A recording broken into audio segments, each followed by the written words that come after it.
Hi, good morning. Another day, another surgery. So our case for today is rib rhinoplasty.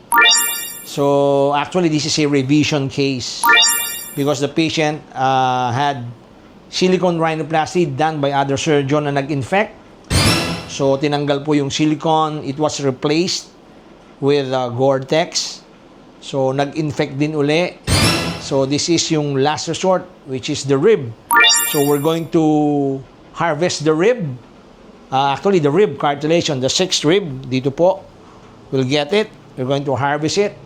Then we're going to use it as the implant. So yun po yung ilalagay sa bridge, the rib. So kukunin po yun sa tadyang para siyang si Eva, no? Kinuha sa tadyang ni Adan, no? So the rib cartilage will be the one will be used as a implant. Yun po ilalagay natin sa bridge. So sigurado po yan hindi magi-infect because it's autologous, no? Galing po sa kanya mismo. So we hope matapos po natin kaagad. Medyo mahaba po itong surgery na to, no? So that's it. Another day, another surgery. So by the way, our color for today is color of Ma'am Guada and Konsehal Rico Goles. No? May advertisement po. So, yun po. Another day, another surgery, another day. Another watch. So, this is a 1968 Seiko. No? BMBY. Kasi dahil November is our birthday, so ito po yung suot natin. Birth month, birth year, BMBY. 1968, hindi pa matanda. No? Kaedad ko. So, that's it. See you.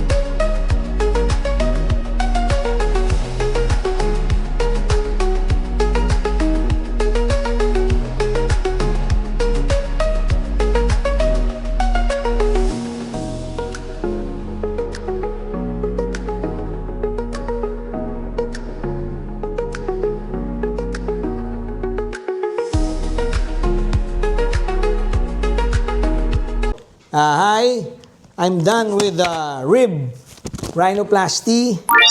So, well, ideally, I should have done an alar lift, but the patient doesn't want to have an alar lift. Okay na raw sa kanya yan, konti lang. Gusto niya yung itsura ng kanyang ila before. So, yan na yon. So, mas maganda sana kung na-lift para magkaroon ng columellar show. No? Tsaka yung tip, medyo humaba pa. Maderotate yung tip. Although, na-derotate naman natin, no? Pero mas maganda kung may lift. Then, I removed the capsule, ang kapal ng capsule, kasi this is her third surgery. So, yung first, silicone. Second is Gore-Tex. So, yung capsule, ang kapal. So, I have to remove it. Then, yung ating rib cartilage, binalot natin ng fascia para hindi mag-implant show kasi manipis na yung skin. So, eto na po yung final result. I also did T-plasty and septal extension graft para gumanon. So, I will see her after a week. Another day, another surgery.